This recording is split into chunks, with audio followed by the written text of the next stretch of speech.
Mais je crois que c'est prévu et les conditions ariko doivent être réunies. ntekereza Mais il y a pour ko nous un facteur byateguwe principal, c'est le kandi retrait ko de ce qu'on dit en ibikenewe langage bigomba diplomatique, les kuba urnes en ce moment-là, byubahirijwe, mais qui en réalité, ariko c'est hari son armée igikorwa et tout le nyamukuru matériel qu'ils kuri ont prêt sur twebwe. notre territoire. Et Icyo dès que les gikorwa ni conditions seront réunies, et il ugukuraho me semble que icyo nous mu sommes sur rurimi la rwa voie, le diplomasi président de la bavuga ko République ari va faire un ingamba déplacement de z'ubwirinzi z'u Washington pour Rwanda, évidemment ariko la mu signature by'ukuri sur cet accord. ni ingabo z'u Donc, pas de Rwanda hamwe déplacement de n'ibikoresho Félix byose Tshisekedi à Washington byashyizwe avant ku un butaka bwacu. début de retrait des forces rwandaises de votre Mu territoire. gihe Je crois que cya nous vuba l'avons fait ibyo savoir, byubahirijwe, notamment à la médiation kandi ndabona américaine, le turi mu retrait nzira des troupes nziza, rwandaises est la perezida condition w'igihugu principale azabasha pour que nous kujya puissions i avancer. Parce que Washington le DC président de la gushyira République ne peut umukono pas kuri aller aya sans que nous masezerano puissions être en y'amahoro. mesure avec les Américains, avec None lesquels nous se travaillons, bwana de Muyaya, constater qu'il y a perezida eu respect de Tshisekedi ce qu'on a ntazajya appelé i en langage Washington diplomatique mesures de mbere défense, mais en y'uko réalité des habaho troupes gukura ingabo rwandaises. z'u Mais je Rwanda crois ku que butaka c'est bwanyu. prévu et les conditions doivent être réunies. Mais il y a pour nous un Ntekereza ko facteur principal, c'est twabigaragaje, le retrait de ce qu'on dit en by'umwihariko langage ku diplomatique, binyamakuru mesures de défense du Rwanda, by'abanyamerika. mais qui en réalité, Icya c'est mbere son armée kigomba et tout le gukorwa matériel qu'ils ont déployé sur ni notre ugukura territoire. ingabo Et z'u dès que les Rwanda conditions muri seront Kongo. réunies, et il me semble que nous sommes Nicyo sur la voie, le cy'ibanze kugira président ngo de la dushobore République gutera indi va faire un ntambwe. déplacement de Washington pour Perezida évidemment poser w'igihugu la signature sur cet accord. ntashobora kujya i Donc, pas de Washington. déplacement de Félix N'abanyamerika Tshisekedi à dukorana Washington nabo avant un barabizi début de ko kuva retrait kw'ingabo des z'u forces Rwanda ku rwandaises de butaka votre territoire. Mais bwacu je crois que nous l'avons ari fait savoir, iby'agaciro kandi aricyo notamment kintu à la cya mbere médiation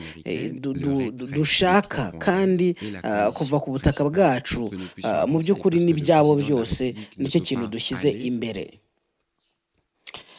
Byari mu kiganiro Patrick Muyaya, akaba minisitiri w'itangazamakuru n'itumanaho muri Kongo, yagiranye n'igitangazamakuru RFI.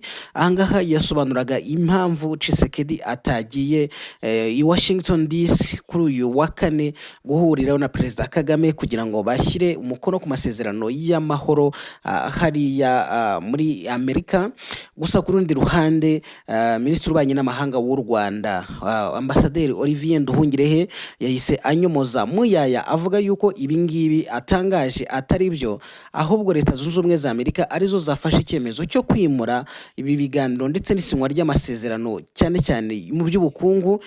Bityo rero ntabwo ari cyo cyabiteye, cyangwa se ibingibi bavuga yuko ngo ari ugukura ingabo z'u Rwanda hariya muri Kivu y'Amajyepfo ndetse na Kivu y'Amajyaruguru, ari byo bita M23, nk'uko bavuga yuko ngo ari ingabo z'u Rwanda ngo ziriyo.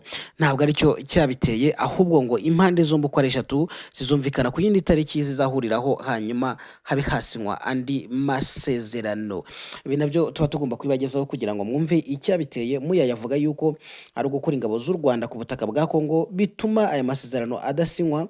Ibi ngibi rero bikajyana n'ibyabaye ubwo yari agiye gusinywa. Tshisekedi akavuga yuko aya masezerano yahagarara, ariko amasezerano y'ibanze murabizi ko yasinywe ku itariki 7 z'ukwezi kwa 11. Hakaba hari hasigaye yuko bakuru b'ibihugu bayashyiraho umukono, ndetse na Perezida Tshisekedi yarabitangaje ejo bundi muri Brazil.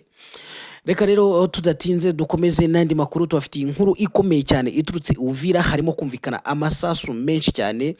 Turareba akayabo Leta ya Kongo yashyiriyeho abaturage bazajya bagira gutya bagatanga imbunda. Ntabwo gutanga imbunda ya AK47 bifite amadolari uzajya uhabwa, gutanga indi ntwaro ikomeye nka machine gun hari amadolari uzajya uhabwa, ndetse isasu rizajya ribarirwa idolari rimwe. Ibyo byose turaza kubigarukaho turebe icyo bihatse n'icyo bisobanuye.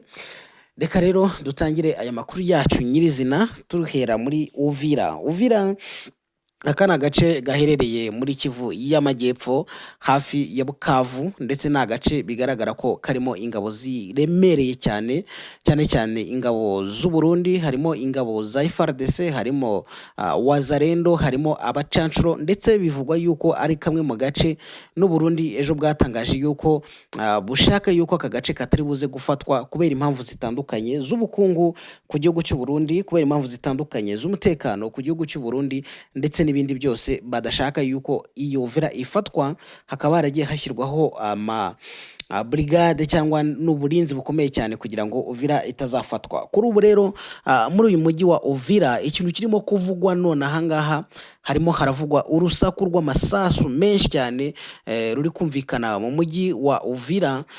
Uyu ni umujyi nyine uri muri Kivu y'Amajyepfo nk'uko nari maze kubivuga, hafi y'umupaka wa Bujumbura, cyangwa se hafi y'u Burundi cyangwa kapitali ya Bujumbura. Amakuru rero yemejwe n'abatuye muri ako gace ka Uvira avuga ko ngo aya masasu yatangiye kumvikana ahagana saa 3 z'ijoro ku kabari kazwi ku izina rya New Hope. Ahangaha abahazi ni hafi ya Monima. Umuturage wari hafi y'aho byabereye avuga yuko amakimbirane yatumye ayo masasu avuga ngo yatangiye ngo ubwo komanda wa Wazalendo yari yiciye muri ako kabari kitwa New Hope, hanyuma ngo uwo Muzalendo ngo yatumije inyama ku mafaranga 3,000 by'amanyekongo, ariko nyuma asaba ko bamuzanira iz'ibihumbi 10. Ibintu rero byahise bitera impaka hagati ye n'abakozi bakabari. Nyuma yuko rero nyirakabari ngo yanze kumwemerera ibyo yasabaga, uwo Muzalendo yahise ategeka umurinzi we escort kurasa. Ibintu byahuruje abandi barimo n'abasirikare bagerageza kumuhagarika, ariko biranga, akomeza kurasa amasasu menshi. Ibyakurikiyeho rero byabaye urufaya rw'amasasu ubwo impande zombi zarasanaga. Iri rasa rero ryahise riteza impagarara mu mujyi wose wa Uvira, aho andi masasu yakomeje kumvikana mu duce dutandukanye tw'uyu mujyi. Bamwe mu bo muri Wazalendo bakaba bavugwaho kuba bararasaga amasasu batagira icyo barengera, bararasaga buri wese. Umwe mu baturage rero bo muri ako gace akaba yavuze ko iri joro ngo ryahise riba rirerire, abantu bahungira mu nzu zabo, bo byatekerezwaga yuko ngo ari intambara yo gufata umujyi wa Uvira yaba yatangiye, ariko ku ruhande rwa 23 ntago ariko bimeze. Ntago umujyi wa Uvira bari batangira kuwufata. Amakuru rero yibanze yemeza ko uwo Muzalendo umwe yakomeretse muri izo mvururu cyangwa muri uko kurasana, naho abandi bahungira mu misozi hejuru ubwo amasasu yakomezaga kumvikana. Ubuyobozi bw'ingabo rero za FARDC muri Uvira bwemeje ko amasasu yumvikanye muri uwo mujyi, ariko bavuga ko byaturutse ku gisa no kutumvikana hagati y'aba Wazalendo ndetse n'abaturage. Bagashimangira ko abakoze ayo makosa barimo gukurikiranwa n'ubuyobozi bw'igisirikare kugira ngo babiryozwe. Umuvugizi w'igisirikare muri icyo gice Major Kasereka yongeyeho ko umutekano wasubiye mu buryo mu masaha yakurikiyeho, kandi ko habayo gufatwa ingamba zo gukumira ibindi bikorwa byashobora guhungabanya abaturage. Abasesenguzi bakavuga rero yuko umutekano muri Kivu y'Amajyepfo bikorwa cyangwa se kumvikana k'urusaku rw'amasasu bigira ingaruka zikomeye ku mutekano w'abaturage no ku bikorwa by'ubucuruzi, kuko bikomeza kuburizamo ibikorwa by'iterambere ndetse bikongera ubwoba mu baturage. Kuko ugiye kwitegereza urabona yuko umujyi wa Uvira hari ubucuruzi bushingiye ku isoko ryambukiranya imipaka hagati ya Uvira ndetse n'u Burundi. Abacuruzi rero bakaba bakomeje kugenda bagaragaza impungenge z'uko umutekano muke ushobora guhungabanya ubukungu bw'ako karere, cyane ko ibikorwa nk'ibi ngibi byo kurasana bibera hafi y'umupaka w'u Burundi bibangamira ubucuruzi bwambukiranya imipaka, nyine nk'uko twari tumaze kubivuga, hagati ya Uvira ndetse no Burundi. Reka turebe noneho n'iki kintu cyakozwe n'igisirikare cyangwa ubutegetsi bwa gisirikare mu ntara ya Kivu ya ruguru, ku ruhande rwa FARDC cyangwa se ku ruhande rwa leta ya Kongo. Bwatangaje gahunda yo kwakira intwaro ziri mu baturage ku bushake, aho buri wese uzazana intwaro cyangwa amasasu azajya ahabwa amafaranga y'ishimwe. Reka turebe nk'urugero, intwaro ya AK47 izajya ishimirwa amadolari 100. Niba uri umuturage ukayishyikiriza FARDC uzajya uhabwa amadolari 100. Intwaro yisumbuyeho ya machine gun uzajya uhabwa amadolari 200, naho buri sasu uhabwe idolari 1. Iyi gahunda rero yatangajwe n'umuvugizi wa guverineri Lieutenant Mark Elongo, ngo igamije kongera umutekano n'ituze mu baturage nyuma y'imyaka myinshi y'intambara n'ubugizi bwa nabi bushingiye ku ntwaro ziri mu maboko y'abaturage. Lieutenant Elongo yasobanuye ko intwaro ziri mu baturage zahindutse isoko y'ubwicanyi n'iterabwoba, bityo ko kuzisubiza ku bushake bizaba ari uburyo bwo guhosha urugomo n'umutekano muke ukomeje kuranga iyi ntara ya Kivu y'Amajyaruguru. Ati guverinoma irashaka ko abaturage batinya intwaro bakazisubiza ku bushake, bagahabwa ishimwe kandi bagasubira mu buzima busanzwe. Hagati aho ngaho rero ubutegetsi bwa gisirikare bwamaze gushyiraho komisiyo zidasanzwe zizakurikirana ishyirwa mu bikorwa ry'iyi gahunda mu rwego rw'intara ya Kivu y'Amajyaruguru.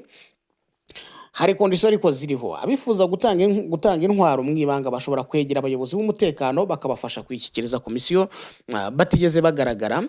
Wasubije intwaro akazajya yandika ku rupapuro rwihariye kode, hanyuma amafaranga agatangirwa kuri konti za banki cyangwa mu buryo bwa mobile money bitewe n'ahantu hajya hakorerwa icyo gikorwa. Komisiyo rero zizakurikirana neza ishyirwa mu bikorwa ry'ubu buryo kugira ngo hirindwe ruswa n'uburiganya. Intwaro rero zose zizakusanywa zizashyirwa mu bubiko bw'ingabo za leta, zishyikirizwe nyuma y'igenzura ry'ibyazo, harebwe niba izi ntwaro zashyikirizwa leta cyangwa hari ukundi kuntu byabigenza. Igice cya mbere rero mu by'ukuri mu bijyanye no kuba izi ntwaro zatangwa cyangwa mu buryo izi ntwaro zigomba kuzashyikirizwa bikazagenda bitangazwa. Kugeza ubu ngubu rero ugiye kureba Kivu ya ruguru, tukunda kubabwira yuko Kivu ya ruguru M23 igice kinini yagifashe ni hariya hegereye Goma, ariko Kivu ya ruguru irimo ibice bibiri. Igice cya mbere kirimo Beni, igice kinini cya Rubero, igice kinini cya Walikale kigenzurwa na leta ya Kinshasa. Igice cya kabiri kirimo Masisi, Rucuru, ibice bya Rubero na Walikale ndetse n'umujyi wa Goma. Ibi ngibi bikaba bigenzurwa n'umutwe wa M23. Ibi rero bikaba bituma mu by'ukuri gushyira mu bikorwa gahunda yo kwakira intwaro bigomba kwitabwaho cyane mu bice bifitanye isano n'imiyoborere y'imitwe yitwaje intwaro, cyane cyane kugira ngo hirindwe yuko bishobora kuza kugira umutekano muke byateza muri kariya gace ka Kivu ya ruguru n'ubundi gasanzwe kibereyemo ibibazo by'umutekano muke. Bakunzi bacu rero reka twongere tubasabe yuko mukora subscribe kuri iyi channel yanyu Newslab TV kugira ngo tujye tubasha kubagezaho amakuru atandukanye, yaba amakuru ya mu gitondo, amakuru ya saa sita ndetse n'ikindi gihe cyose tuba tubabereye gatanuko, kandi kugira ngo tubashe kubagezaho aya makuru ni inkunga yanyu ikomeye. Mutange ibitekerezo muri comment cyangwa se mwanaduhamagara, nta kintu bitwaye, hanyuma mukatubwira icyo mwifuza yuko twakongera, icyo twanoza n'uburyo twarushaho kubana kugira ngo ibyo dukora byose tujye tubikorera mwebwe. Reka tubashimire rero mukomeze kugira ibihe byiza.